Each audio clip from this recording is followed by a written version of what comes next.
Ladies and gentlemen, Flash came out strong in game number 2 to tie it up, which means that in a best of 7 with the score at 1-1, we are basically back to a best of 5. Ladies and gentlemen, we're going to get started in just a moment. Acheron Waste is going to be the next map. We're going to get, both players are ready. We're going to hop right into this one. It's tied 1 game apiece. Both of these guys are bringing out everything that they have stockpiled up to this point. $25,000 is on the line, and of course the title of the MLG Winter Championship winner. We've seen Flash go bio on this map. We've seen him go mech. We've seen Life do early Ling Roach pressure. We've seen him go Mutaling. We've seen him go Roach Hydra Viper. What is Life going to have in store on Acheron Waste? One of the weirder maps in the map pool. A lot of it comes down to the fact that on Acheron Wastes, it is an easy 4 bases. On most maps, you can get an easy 3, something like on Antigua Shipyard, but here, it's quite straightforward to secure all 4, and given the amount of aggression that Flash is busting out, we've seen him take 5, 6, 7 bases swiftly on this map. You know, that would be the thing that would scare me dearly as a Zerg playing against Flash on this map, is to know how aggressive he can be, and also, you know, how many attack points there actually are on this map. I mean, it seems like a smart pick. And you know, it's kind of interesting. On a real basic question is, you know, I want to take another base. I have a couple of options. It's not like taking my natural where it's clear that I should take that one. Which one should I take? The basic rule is that if your army is slow, clunky, something like mech, you want to expand along the direction of attack. If you have something really fast, like Ling Muta, you want to expand on opposite corners of the map to exploit how much slower your opponent is. But the problem is, on Acheron Wastes, pretty much every expansion is along the sides, where it's kind of towards your opponent. It's not really along a direction of attack, so it means that defending bases 5 and 6 are quite difficult when compared to those first 4. We've seen, of course, similar styles from both these players throughout the competition based off of the last 2 games, Sean. Life versus Flash here on Acheron Waste, you know, with the styles that Flash was using, with the style that Life was using, on paper, who do you feel has the right style for this map? I really feel that Flash is going to be the one who's going to come out with a significant edge in this position. He is the one who has the careful, meticulous builds, easy to defend early set of bases. Life is going to be on the defensive. We saw Last take out Life on this map, and if Last can do it, Flash can do it. Ladies and gentlemen, game 3 of Life vs. Flash is starting right now.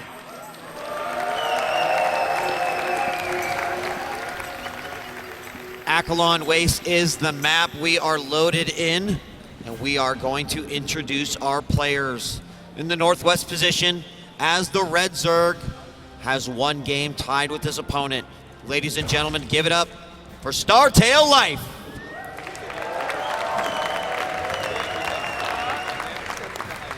And spawning down in the bottom right, practices 40 games a day every single day, and it shows in his performance. From KT, it is Flash. And you know, Marcus? Yes. Yes, sir. I want to talk a little bit about choosing a build order for the map. You know, what's very common is to become attached to a specific build order, and then when you see a new map, you think, how can my build order work on this new map? Well, what Flash is so expert at doing is saying, what is the map? Now, what is the best possible build here?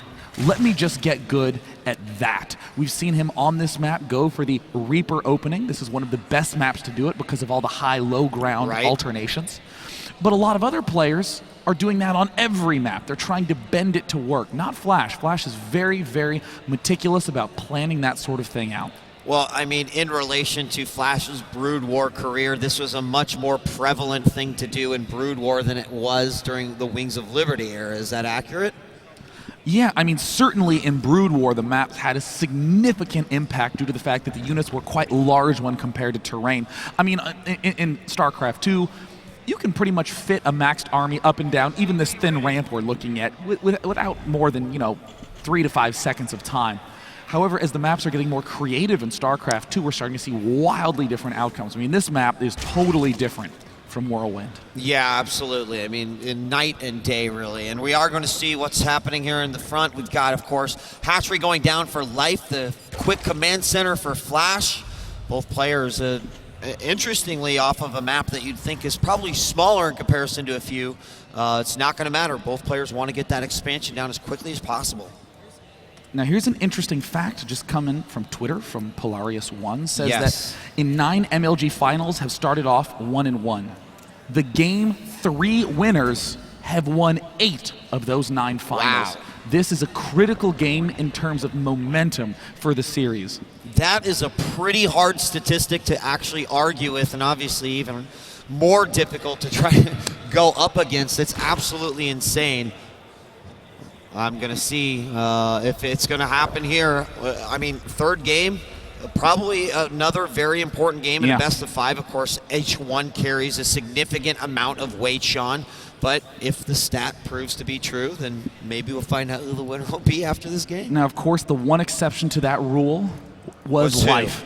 Really? Life is the only player to have ever lost a Game 3 in a Grand Finals and won. You were just setting us up for that, Sean. Deflam, Thanks. Marcus. You did it. You did it. We call that Baited. the alley-oop, and you bucketed it, Marcus. Baited, totally. All right, speed's going down. One drone continues to remain on the extractor here for Life. So populating both sides, both hatcheries, excuse me, and the factory has gone down for Flash. A very swift expand by Life, counting exactly when that command center was started at the natural expansion. We see Flash doing his usual thing, and you know, what excites me so much about seeing this is that it means we're going to see a really awesome game. You know, most builds kind of have this setup where there is some light pressure and then a timing attack later on, and then a whole bunch of judgment calls in the late turn. Very often, I'd probably say 90% of the time, against just a general player on the ladder, you'll do critical damage with the pressure and win with the timing push. Or you'll do maybe some damage with the pressure and win with the timing push. But here, you know Life and Flash aren't going to lose to some early basics. You know Life won't lose to Hellions, or Flash will lose to a couple Ling run-bys. So exciting. We have quite a few Lings making their way to the front here. Bunker is established, and there's a couple Marines inside.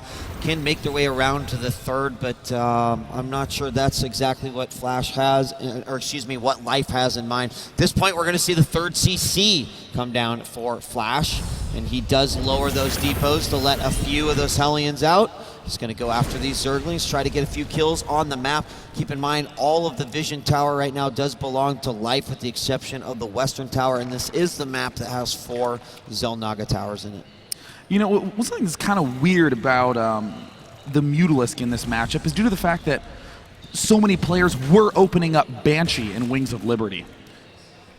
We got used to just saying things like, oh yeah, Mutalisk is just a good option, it's just a general good unit, but here, there's no air out of Flash. You don't actually need the Mutalisk. Sure, they're good, but there's no need for them. So that's what's really clever about Life's option to just stay Zergling for so long. And yet again, Flash not going to go too crazy with the Hellions at the start of the game. Oh, he's going to get 6, and he's going to come around. He knows those Lings are there. Goes in for the assault beyond the grass. The Lings, they quickly dodge out of that situation and run away. Now we've got 6 Hellions making their way over to their opponent's base. He knows the third's up. Flash checked it. He saw the creep. But which base is he going to attack? Well, right now, the Barracks Flood is starting to get kicked into high gear. Life has seen everything, but this is more of a matter of reassurance for Life. It's like, hey, it's nothing you haven't seen before. Should be doing really no change to his plan.